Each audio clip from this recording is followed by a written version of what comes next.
You mentioned a team whose number they have, and that is their rival in Chapel Hill. North Carolina is in a very interesting place. Drake May is gone. All the Tez Walker stuff, he got to play for a little bit. He's gone. Omarion Hampton, though, is back, and he is a star. Kamen Rucker back on the edge on defense. Jeff Collins takes over as the defense coordinator. Roddy, I feel like people are very down on North Carolina this year. The more I think about it, the more I'm like, you know what? They might be just as good as last year. There's reason to think. And look, like, I know Drake May, in his departure, leaves a massive hole. They're going to get either Max Johnson or Connor Herald to be the quarterback on offense. And Tez Walker's gone, and he was a big name, but they got a lot of production from guys like J.J. Jones last year. That tight end room is as good a tight end room as you'll find in this league, with John Copenhaver, with Bryson Nesbitt, and with Jake Johnson, Max's brother, coming over. They feel good about the offensive line. They re-upped on the offensive line with a bunch of transfers. And then Jeff Collins on defense is going to be interesting, because Jeff Collins does a lot defensively, but he teaches it in a way that's really simple. Those Georgia Tech teams, I know he wasn't calling the plays primarily, but those Georgia Tech teams probably played better than their talent defensively in a lot of ways. And the last time he was a full-time defensive coordinator was at Florida, and those Florida defenses were awesome. They were phenomenal. Yeah, they were fantastic, and he had a lot of talent on those. He's got some pretty good talent on this defense too. Yeah, exactly. And so I look at this North Carolina team. I think ceiling-wise, they're probably a 9-3 team. There's just something about some of the teams they play. Like, they can't beat Georgia Tech. They can't beat Virginia. They can't beat NC State. I think they get one of those this year. Like, it just has to break their way. I think they may get two of them this year. One of them. Yeah, history would say no. Like, I'm just like, there's a boogeyman in some of those. They're better than I think. I think they're just as good as Georgia Tech, if not better. I think they're better than Virginia, and they're not quite NC State, but I think that they'll play NC State close.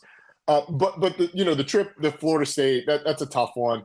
I think the ceiling's probably 9-3. You can convince yourself of 10-2. I think the floor is like 7-5. Like, I think this team is right sort of in that 7-9 win range, because the talent's there, man. The talent's there, and they got the best running back in the league. Exactly. 9-3, 7-5 is exactly where I had them too. You got to beat Minnesota in that first game. Yeah. We don't know what Minnesota is going to be necessarily. They brought in a new quarterback from New Hampshire. They lost their defensive coordinator to Michigan State, so they're revamping that side of the ball. So it's a little bit of a mystery there. But yeah, I think all the predictions, Mac's going to hang it up after this year because it's going to be so tough for him. I don't think it's going to be that tough for him this year. I think the pressure of having a top 5 pick at quarterback probably was worse last year than what you're going to be dealing with this year. I think you're going in with lower expectations, but you're probably going in with across the board as much talent as you had. I had their all-access spring practice. We didn't broadcast the spring game. And we sort of asked them about that, like, after years of having the spotlight firmly on you, the replacing of Sam Howell coming off of that great season and having Drake May, and then Drake May for 2 seasons, the attention that they had coming in last year because of Drake May. Like, how does it feel to not, like, people are not going to be talking about you guys in the preseason?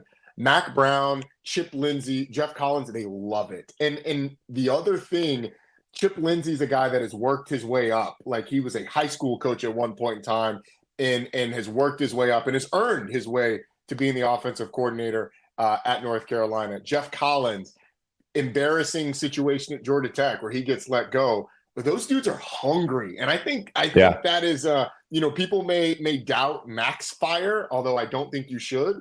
But his coordinators, man, they're hungry.